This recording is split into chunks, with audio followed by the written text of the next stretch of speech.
كل سنه وانتم طيبين. عاملين ايه؟ وحشتونا كتير. كل سنه وانتم طيبين يا جماعه. دلوقتي يا جماعه الاهلي وفيوتشر خلص تعادل سلبي. انت زعلان؟ طب ما كمان زعلان. بس هل لنا حق نزعل؟ لا، ملناش حق. دلوقتي يا جماعه الاهلي اتعادل النهارده. كتر خير اللعيبه دي. اللعيبه دي عندها تشبع جامد جدا من البطولات. شوف حال غيرنا وافتكر ان انت في نعمه. دلوقتي يا جماعه قبل ما نبدا الحلقه، عايز يا جماعه بس نشوف ان شاء الله بنستعد الموسم ان شاء الله قوي بيكم ان شاء الله الفتره الجايه. فالنهارده يا جماعه حلقه سريعه كده، نتكلم على كام حاجه بسرعه. نتكلم عن ماتش النهارده الاهلي فيوتشر، نتكلم عن حمدي فتحي، نتكلم عن ايمن اشرف، على الثلاث حاجات دول. دلوقتي يا جماعه سريعا كده، الاهلي وفيوتشر خلص تعادل سلبي. دلوقتي يا جماعه ليه جماهير الاهلي زعلانه وانا واحد منهم؟ عشان كنا عايزين نوصل للنقطه 92 عشان نحقق الرقم القياسي اللي حققه الاهلي برضه. اهلي فايلر 89 نقطه. عادي ممكن نعملها تاني، ممكن نعملها لو كسبنا بقيه الماتشات الجايه. هنوصل ل 90 نقطه. بس يا جماعه حتى لو ده كله ما حصلش، خلاص المجره كلها عارفه ان الدوري بتاع الاهلي. يا جماعه مالناش حق نزعل من الاهلي، كتر خير اللعيبه دي بصراحه.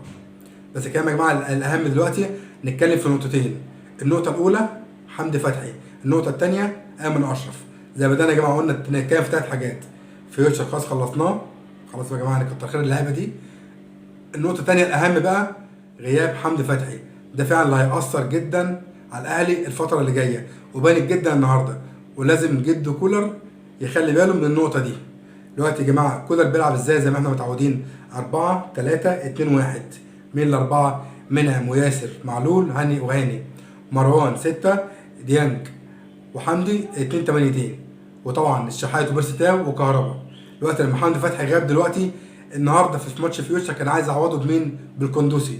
القندوسي لاعب بطيء، هو كان النهارده مبوظ اللعب. مش معنى كده ان القندوسي لاعب وحش، لا لاعب تقيل، بس يلعب في مركزه اللي هو ايه؟ رقم 10 زي قفشه. لازم مع كولر دلوقتي يعوض غياب حمدي فتحي. ازاي؟ بتغيير طريقه اللعب.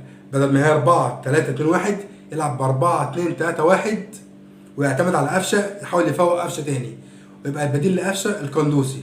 يشغل قفشه ويشغل القندوسي ويلعب ب 4-2-3-1. تمام كده؟ كده حلو؟ تمام. عشان حمدي فتحي مفيش بديل ليه دلوقتي يقدر يعوضه. النقطة التانية، الناس كلها والفرقة كلها عارفة ان انت عندك جناحين جامدين جدا، بيرستاو والشحات. بس لما بيتمسكوا الاهلي وقف. كمان الشحات وبيرستاو عندهم تشبع بصراحة، عندهم حق يعني، عندهم تشبع. لو عملوا اللي النهارده في ماتش فيوتشر ايه اللي هيحصل يعني؟ كده الدوري خلاص احنا خدناه. تمام؟ لازم دلوقتي لما الاثنين دول اتمسكوا، كان النهارده علي مالك بيلعب صح جدا على الجناحين بتوعه. الكرة تيجي لتاو عليه 2، تيجي الشحات عليه مهند وفاروق، كل واحد عليه 2. طب انت عندك العمق مش قادر تلعب فيه. اللي كان بيعمل لك الحدوته دي حمدي فتحي، كان هو اللي قادر يعمل لك المهاجم الوهمي ويعمل الاختراق من تحت لفوق ويعوض لك ده. الوحيد اللي يقدر يعمل لك القصه دي لاعب مصري يعرف يعملها لك، للاسف امام عاشور. لا مش عايزه يلبس التيشيرت الاحمر ده للاسف اللي يقدر يعمل لك الحل ده. ان امام عاشور بيعرف يجيب جول، بيعرف يشوط، يعرف يخترق العمق ده. البديل الثاني رضا بوبو لاعب فيوتشر.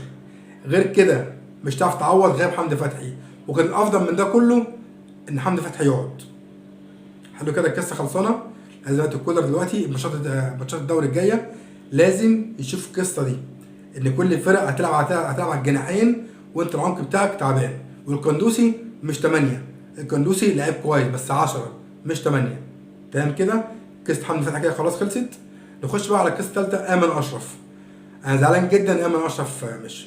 ايمن اشرف متهور وفي عيوب كتير، بس في ميزه ان يكون عندك مساك بيلعب برجليه الشمال. دي ميزه مش موجوده في انديه كتير. نفتكر يا جماعه موسيماني لما كان بيلعب ب 3-4-3 كان بيطير معلول وهاني. لما كان بيطير معلول مين كان بيغطي مكان معلول؟ ايمن اشرف، لعيب اشول، وكان بيعملها 10/10. فانت دلوقتي في غياب ايمن اشرف ما عندكش اللي يملى الحته دي. فيا جماعه حمدي فتحي هيأثر جدا على الاهلي، وايمن اشرف ليه اوقات ممكن يأثر على الاهلي.